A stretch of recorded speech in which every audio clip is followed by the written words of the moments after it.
Salut, chers abonnés. Bonjour, bonsoir, quel qu'en soit l'endroit où vous vous trouvez. Aujourd'hui, le thème d'aujourd'hui consiste sur deux points. Premièrement, comment payer vos artisans. Et le deuxième point, c'est pour vous dire pourquoi est-ce que j'ai arrêté de recommander l'un de mes artisans. Mais avant, j'aimerais rappeler une chose. Je ne suis pas un ingénieur en bâtiment. Mon background, il est en gestion, finance et entrepreneuriat. Donc, je le dis pourquoi? Parce que toutes les informations que je donne sur cette chaîne proviennent ou émanent de mon vécu personnel, donc de mon parcours jusqu'à présent dans l'entrepreneuriat en bâtiment. Donc, ce sont des informations pratiques, des informations que j'ai vécues. Donc maintenant, si vous voulez des informations, je dirais, techniques, moi, je vous conseille de vous rapprocher vers ces ingénieurs en bâtiment. Parce que eux, ils ont fait l'école pour ça. Donc, ils maîtrisent ça mieux que moi. Voilà. Donc là, c'est une parenthèse. Maintenant, pour revenir sur ce qui nous concerne. Comment payer vos artisans? Déjà, plutôt commençons. Ce qu'il ne faut absolument pas faire. Premièrement, ne jamais verser la totalité de l'argent. Ne jamais le faire. Je reviendrai dans les explications un peu plus tard. Deuxièmement, ne jamais payer en nature ou en matériel. Là encore, c'est très important. Qu'est-ce que j'entends par nature ou par matériel? Donc, je prends un exemple. Vous voulez faire une fondation, on vous fait un devis où la main d'œuvre est évaluée environ à 2,5 millions, disons 3 millions. Et vous dites, ok, j'ai une voiture, j'ai une machine qui forcément va intéresser mon artisan. Alors vous lui faites une proposition. Écoute, au lieu de te donner les 2 millions, les 3 millions, je vous donne cette voiture. Au lieu de vous donner les 3 millions, je vous donne cette machine. Là, c'est ce que j'appelle payer en matériel. Ça, c'est payer en matériel. Quels sont les risques que vous encourez quand vous le faites?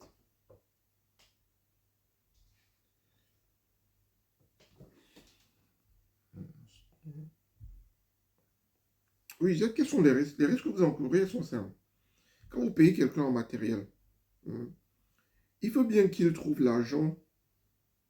Écoutez très bien, il faut bien qu'il trouve l'argent déjà pour vivre pendant l'exécution de vos travaux, pour gérer ses problèmes pendant l'exécution de vos travaux. Quand je parle des problèmes, vous avez les problèmes familiaux, ces tontines, cas de maladie, nutrition, etc. Tous les points que vous imaginez. Si votre fondation va prendre un mois, il faut bien qu'il puisse gérer ses besoins-là. Il faut bien qu'il puisse gérer son personnel. Et ça veut dire qu'il va falloir qu'il sorte de l'argent dans ses poches pour le faire. Et là, ça devient compliqué. Là, ça devient compliqué parce que il fera tout et tout pour minimiser ses dépenses. Tout et tout pour minimiser ses dépenses. Et généralement,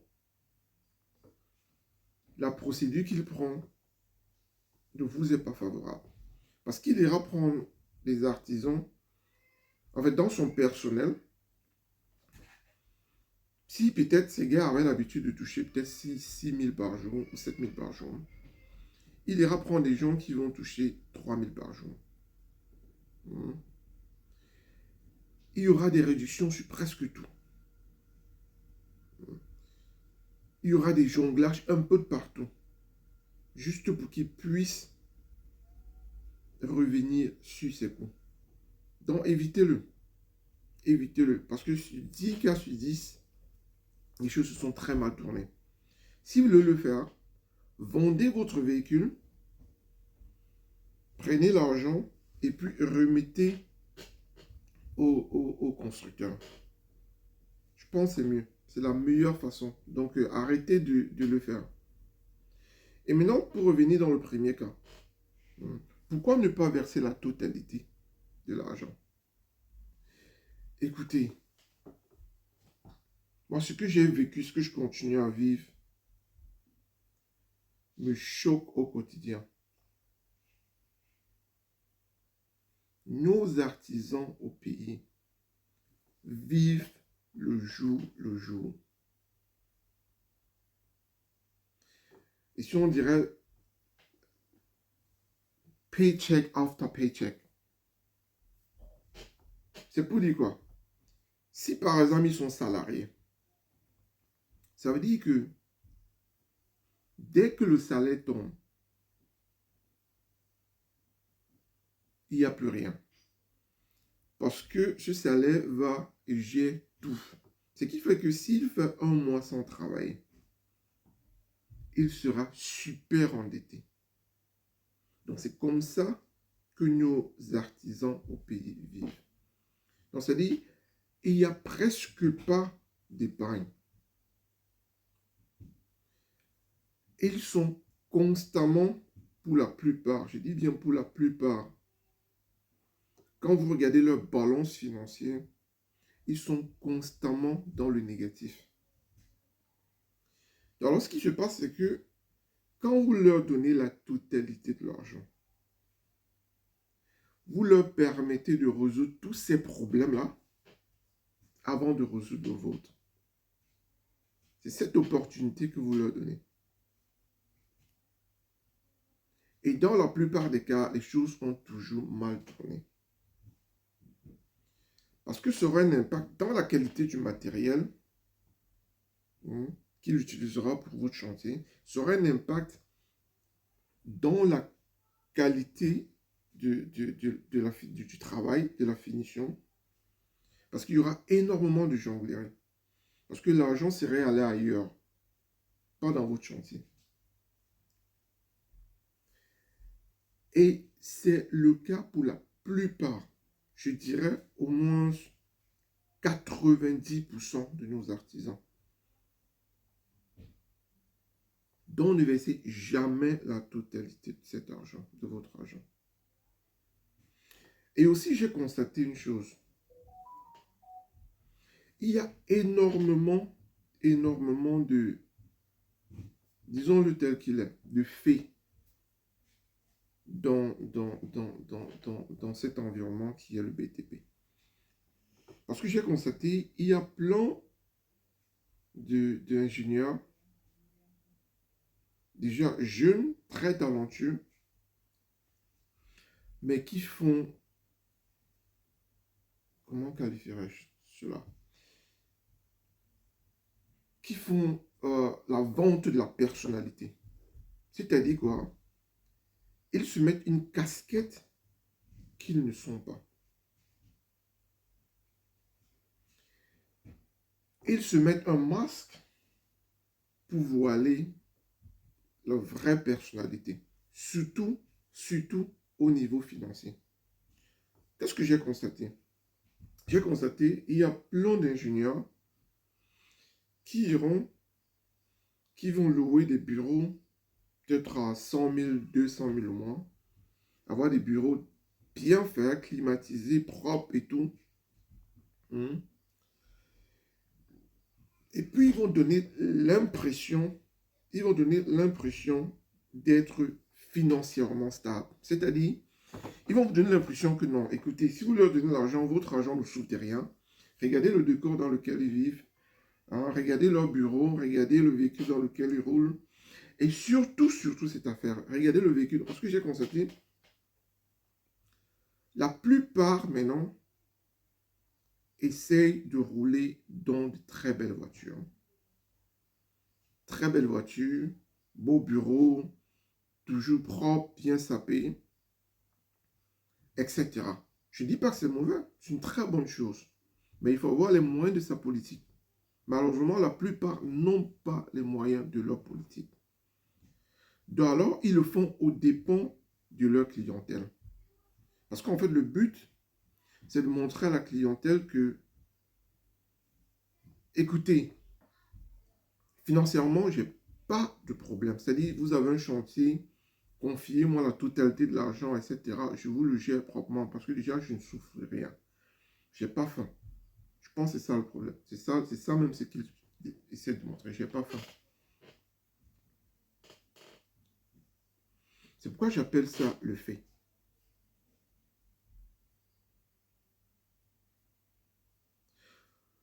D'une part, je ne suis pas contre cela. Parce que c'est bien de se vendre. C'est important de se vendre. C'est important de rouler dans une bonne voiture, dans une belle voiture. C'est important d'avoir un bureau, un cadre agréable, propre pour recevoir sa clientèle, enfin d'échanger sur différents projets et enfin de signer des contrats. Là, c'est impeccable. Mon problème, c'est que dans 90%, il n'y a pas de substance. Il n'y a rien en dessous. C'est-à-dire, ce que nous voyons, c'est tout. Donc, il n'y a rien après. C'est ça mon problème. Et c'est pourquoi j'appelle ça le fait. Donc, évitons de verser la totalité de l'argent. Évitons de payer en nature et en matériel. Évitons de le faire. Et comment alors payer? Payer dépend de l'artisan avec qui? De l'artisan avec qui vous êtes en échange. Parce que je pense que chaque artisan ne devrait pas être traité de la même façon. Surtout pour nous autres profanes qui nous jetons dans la construction. Je prends un exemple. Un maçon, par exemple. Un maçon devrait recevoir uniquement sa main-d'œuvre.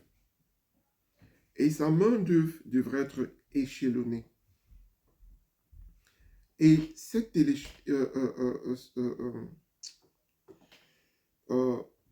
cette façon d'échelonner son paiement devrait être, comment dire,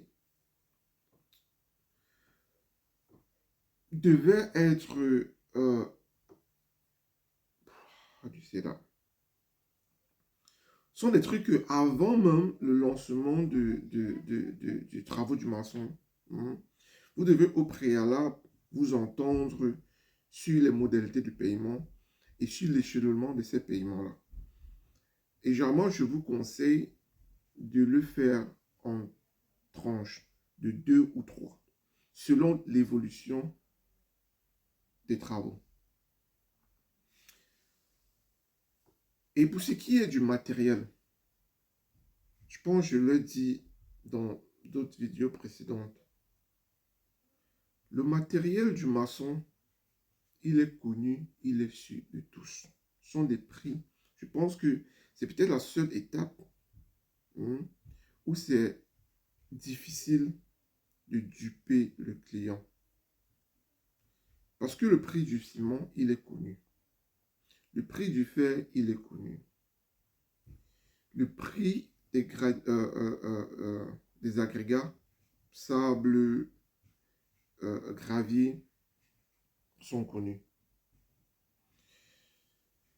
Donc, c'est difficile de duper le client. Et moi, ce que je préconise, ce que je donne comme conseil, c'est quand vous êtes à cette étape-là, même si vous n'êtes pas disponible, trouvez un moyen, sur place, trouvez un fournisseur, écoutez bien, trouvez un fournisseur qui viendra de temps en temps faire des livraisons dans votre chantier avant paiement. Et le paiement se fera sur reçu, sur vidéo and picture evidence, les vidéos et les photos qui montreront effectivement que la livraison a été faite. Et également sur la signature d'une personne au chantier, qui peut être votre chef chantier, qui effectivement corrobore avec le fait que tel nombre d'articles a été livré au chantier. Et vous le faites de pas à pas. Donc, c'est-à-dire que évitez de prendre des quantités énormes de ciment, par exemple. C'est-à-dire 200 sacs, 300 sacs, non. Prenez-le en cinquantaine ou en centaine. Mais je préfère en cinquantaine. Parce que ça vous permet au moins de comprendre la consommation de vos chantiers en ciment. Et aussi, ça ne donne pas trop l'opportunité aux gens au chantier de jongler et de voler. C'est vrai, ils vont finir par le faire. On se fait voler dans tous les chantiers. Il n'y a aucun chantier où on ne se fait pas voler. Il n'y a aucun. Le but, c'est de minimiser au maximum ce vol-là et de le rendre difficile pour nos artisans. Parce que l'erreur que nous faisons, c'est que quand nous confions tout aux artisans, quand nous donnons la totalité de l'argent à un maçon, je dirais le matériel, sa main de tout, vous aurez carrément la Pandore, la boîte à Pandore. Parce qu'il peut faire tout ce qu'il veut. Tout ce qu'il veut, c'est-à-dire tout devient facile. Tout devient facile. Rendez-leur la tâche difficile. Faites-leur comprendre que ils sont observés tous les jours. Parce que il ne saura pas les relations que vous avez avec votre fournisseur. Votre fournisseur ne saura pas les relations que vous avez avec votre chef maçon. Et introduisez même une troisième personne. C'est-à-dire que quand vous le faites, chacun se méfie de l'autre. Ce qu'il fait que il y a moins de vol.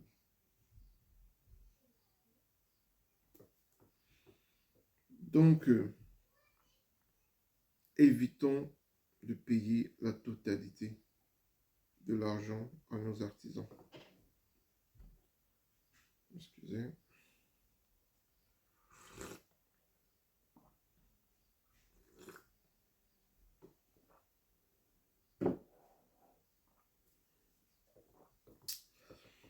Oui.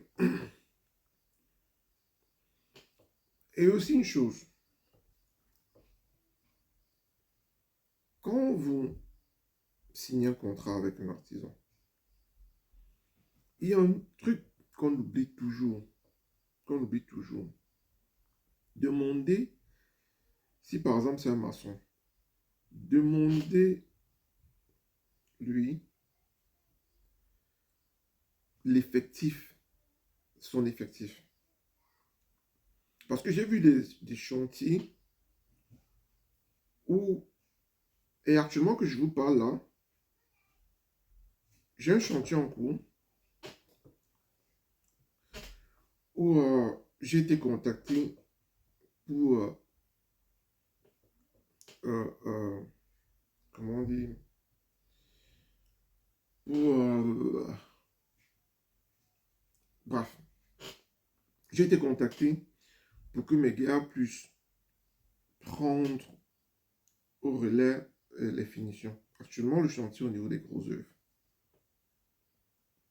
Mais vous pouvez pas imaginer ce qu'il se passe dans ce chantier.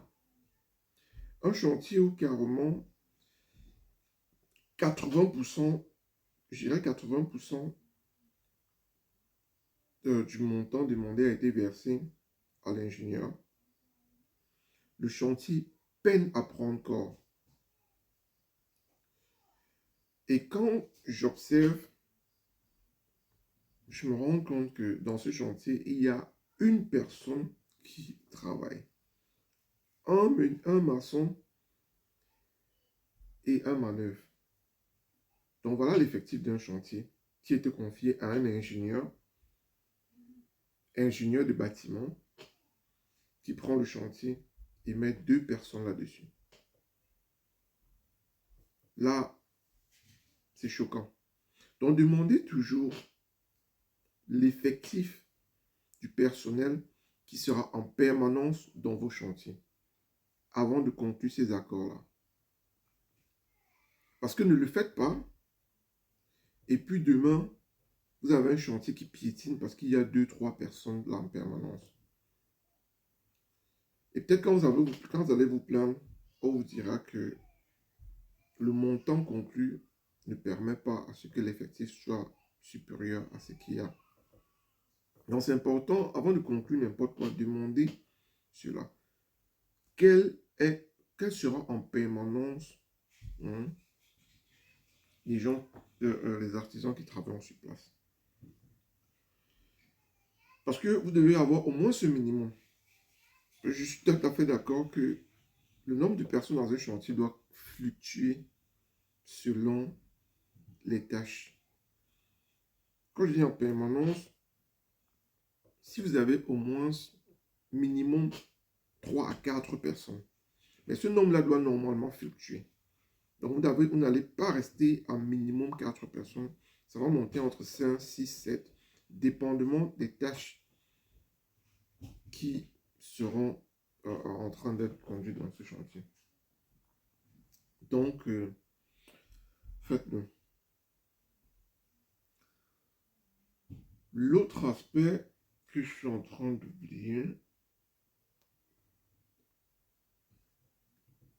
donnez-moi une minute, parce que, vous savez, ces vidéos, moi, je les prépare vraiment par l'avance. Et j'évite au maximum de faire des montages. C'est-à-dire que parler, arrêter, et puis faire le montage après, parce que je les maîtrise pas très bien. Et en plus, j'ai pas trop de temps pour le faire. Donc, je fais des vidéos généralement où il n'y a pas d'arrêt. Donc, vous imaginez, c'est pas évident de dire absolument tout ce qu'on voulait. Donc, pour revenir,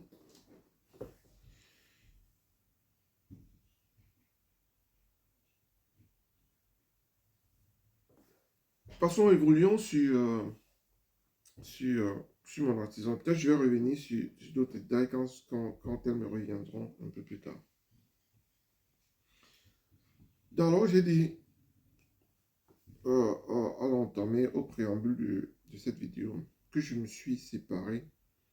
J'ai arrêté de recommander l'un de mes artisans. Et je vais lui dire pourquoi. Parce qu'il y a 2 manquements graves dont il a failli. Premièrement, en qualité de travail.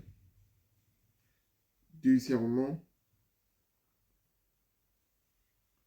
en délai.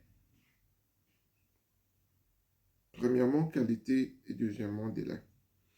Et cela est arrivé à 2 personnes distinctes. Déjà, je vous rappelle que cet artisan gérait le carrelage et la peinture. Pardon, le carrelage, la peinture et l'étanchéité. Donc lui, il a travaillé chez moi. Il a fait une partie de l'étanchéité chez moi qui avait été commencée, qui avait été commencée par quelqu'un d'autre. Il a fini ses travaux d'étanchéité. Il a fait le carrelage chez moi. Il a fait la peinture chez moi. C'est vrai, il a fait un peu de crépissage chez moi au niveau de la clôture. Le crépissage, il a plus fait chez un ami où ça a été très bien fait. Alors, qu'est-ce qui se passe? Le premier chantier où on l'envoie, il arrive dans ce chantier, on lui fait effectivement la proposition dont je vous ai fait part au préambule. Paiement en nature qu'il accepte. Sauf que, ce sont des informations que j'ai eues il n'y a pas très longtemps, il y a quelques jours. Et vous savez, dans cette chaîne, moi je vous ai dit, c'est la transparence. Rien que de la transparence. Donc, on est là pour faire changer des choses. Donc, pour amener ces gens à comprendre que il n'y aura plus de tolérance. Parce que maintenant, tout est dans les réseaux sociaux. Tout est exposé. Il n'y aura plus de tolérance. Donc, les gens doivent apprendre à à prendre ses responsabilités. Donc, le seuil de tolérance maintenant est réduit. Donc, on lui a fait cette proposition, un véhicule contre la main-d'œuvre pour un crépissage, qu'il a accepté. Malheureusement, on ne m'a jamais informé. Si j'étais informé, j'aurais demandé à la personne, écoutez, ne le faites pas. Bref, ça s'est passé. Et pire encore, c'est que même le véhicule, d'après l'information que j'ai, il n'a pas payé, versé l'argent. En fait, même le véhicule, finalement, c'est le client ou la cliente qui a dû, parce que voilà, le coût de la main-d'œuvre était élevé à 2,5 millions. Et normalement, ils avaient balancé le véhicule avec 2,5 millions. Bon, finalement, le client s'est retrouvé en train de donner presque 2 millions supplémentaires en cash pour la main-d'œuvre. Alors, qu'est-ce qu'il savait? Il savait que cet artisan, il va sur le chantier. L'équipe que je connais travaillait bien. Il leur a proposé des montants pour gérer le chantier qu'ils n'ont pas accepté. Alors, il leur a mis à l'écart. Il est allé au quartier prendre des petits qui ne maîtrisent pas très bien le travail et leur payer à des prix minables. Donc, ce sont eux qui sont venus exécuter le travail. Et un travail qui a été très très mal exécuté. Très très mal exécuté. Là, c'est de 1. De 2, l'autre chantier même, où il a été payé également en totalité.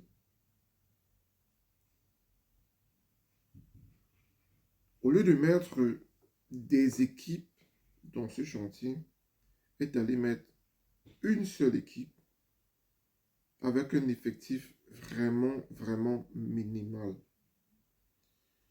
Donc, ça traîne, ça traîne, ça traîne, ça traîne, ça traîne.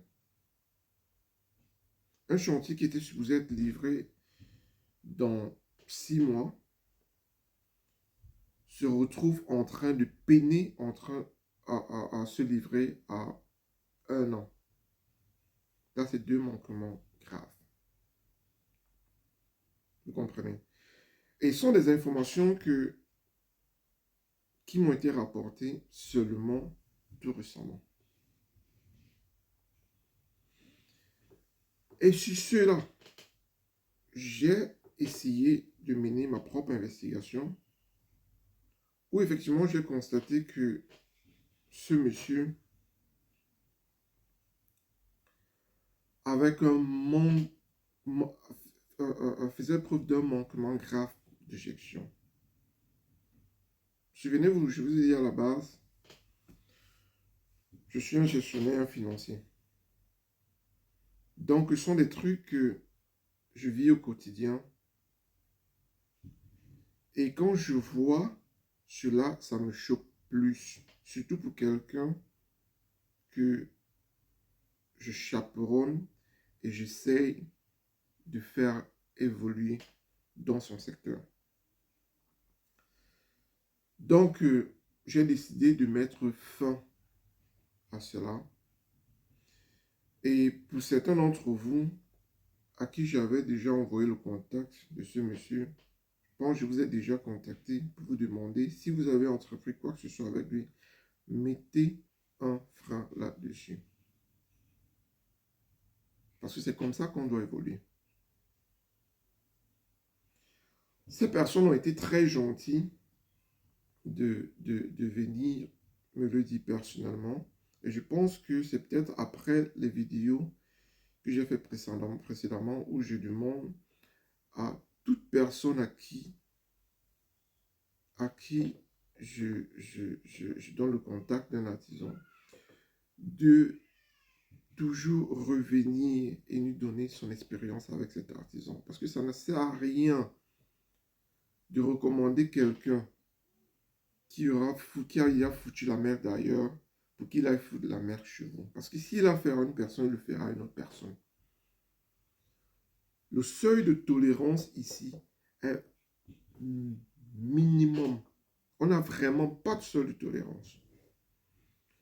En moindre échec, vous êtes à côté. Simple. Donc, dans l'équipe, en fait, on a plusieurs artisans. Plusieurs artisans. Et actuellement, dont je vous parle, je suis en train de mettre sur pied, de demander à ces artisans-là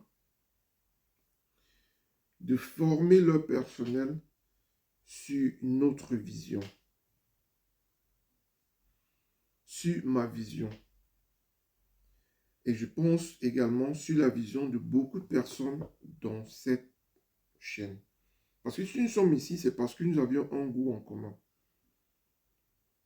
Le goût des choses bien faites, le goût des personnes bons travailleurs, honnêtes, et des personnes qui respectent leur échéance, tout en bien gérant, tout en bien gérant leur personnel. Parce que c'est très important. Si vous ne gérez pas bien votre personnel, nous, les clients, on n'aura jamais, je dis bien jamais, le rendement que nous espérons. Parce que ce sont eux qui font ces travaux-là. Donc c'est important qu'ils soient bien gérés, rémunérés à temps et bien prendre soin d'eux. Très important. Et je leur ai toujours dit, comme conseil, évitez de prendre des contrats qui ne vous permettent pas de faire ce que je viens d'énoncer. Je préfère, au lieu de prendre 10 contrats en un an, je préfère quelqu'un qui prendra 2 et le fera très bien. Parce que derrière ces 2, ça forcément permettra à cette personne d'avoir plusieurs contrats dans le futur. Malheureusement, la plupart de nos artisans vivent le présent au lieu du futur.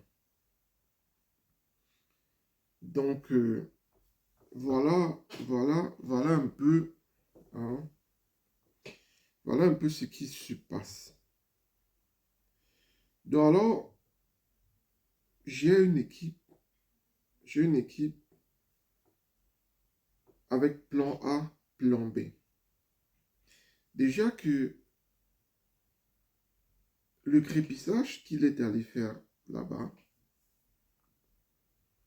l'équipe A du crépissage, ceux qui ont fait le crépissage chez moi, eux, ils sont basés à Limbe, Boya. Et lui, parce qu'il est basé à Douala, donc j'avais jugé judicieux de lui confier effectivement, de lui mettre en contact effectivement avec des gens qui désiraient faire des petits travaux de crépissage à Douala. Ce qui n'est que normal, il est à Douala. Les autres sont à Limbé. Mais par contre, les chantiers de Limbé, puisqu'ils sont là-bas, d'autres là, eux, ils gèrent. Mais c'est une erreur que j'ai commise. C'est une erreur que j'ai commise. Parce que comme je vous ai dit tantôt, les membres, en fait, les gars avec qui je travaille, eux, ils sont flexibles. Ils travaillent partout. Partout. Partout. Sur toute l'étendue du territoire national. Donc celui-ci, il est mis à l'écart. Et je veux vous donner son nom. Parce que je lui dis, lui, il s'appelle Vitan. Et j'ai arrêté ma collaboration avec lui. Je dirais pas une collaboration parce que tout ce que je fais, c'est de le référer aux personnes. Donc j'ai arrêté de le référer aux personnes vu les manquements graves qu'il y a eu. Et je profite parce qu'il y a pas mal de ces artisans que je recommande qui suivent également ce channel. Je profite pour leur lancer ce message. Aujourd'hui, c'est Vital. Demain, forcément, sera vous. Si vous ne respectez pas les bases sur lesquelles nous voulons travailler, si vous ne respectez pas les bases sur lesquelles ces personnes qui regardent cette chaîne aimeraient travailler. Et ces bases sont simples. Respectez vos échéances. Donnez-nous le rendement en qualité que nous espérons. Gérez bien votre personnel. Voilà. Donc, sur ce, je pense qu'il y a plein de choses également. Il y a plein de choses que j'ai oubliées. Et s'il vous plaît, posez vos questions en commentaire. Et puis, ces choses que j'ai oubliées, forcément, je vais me rattraper au niveau des commentaires. Parce que comme je l'ai dit avant, faire ce genre de vidéo, c'est pas très évident. C'est pas très évident. Et oui, avant que je n'aille, je suis en train de constituer franchement une équipe d'experts en tous les domaines du bâtiment pour vous servir. Et l'un des aspects que je constate qui est vraiment critical, qui est vraiment critique dans la construction, c'est le design au niveau des finitions, c'est le design en 3D. Je ne le dirai pas assez, c'est important d'avoir votre salon en 3D avec tout l'équipement dont vous aurez besoin déjà installé, reproduit en 3D pour que vous puissiez voir à quoi ça va ressembler. Pareil que dans vos chambres, pareil que dans vos cuisines et vos douches. Cela doit être fait avant de vous engager dans les achats et dans l'équipement de ces espaces. Et actuellement, je suis en communication avec Alan, je dis son nom, il est du côté des États-Unis. Et effectivement, il travaille dans une compagnie qui fait, en fait, c'est une compagnie architecturale qui fait dans le 3D. Et ils sont spécialisés uniquement dans les finitions, l'équipement des maisons. Et c'est son domaine d'expertise. Et c'est quelqu'un que je pense que pourrait apporter une plus-value sur cette chaîne, à vous et à tout le monde qui pourront être dans ce besoin. Parce que beaucoup de gens, beaucoup de personnes veulent le faire, mais ils ne savent pas vers qui se retourner. Déjà, pour ceux qui vivent dans la diaspora, et il y a des freelances, écoutez bien, il y a des freelances en ligne que vous pouvez contacter et vous leur dites ce que vous voulez et ils vous font ces dessins en 3D. Ces dessins sont tellement réels que parfois vous avez l'impression que la maison est déjà construite. Donc, cela sont des moyens, des moyens. Donc, vous allez en ligne. Il y a des freelances. Genre, pour la plupart, ils sont soit en Europe, soit en Inde, etc. Vous dites ce que vous voulez. Vous payez sa commission. Et puis, il vous fait exactement ce que vous voulez. Donc, c'est un moyen. Ou bien, allant pour vous le faire. Et l'avantage aussi là-bas, c'est que lui, il est camerounais à la base.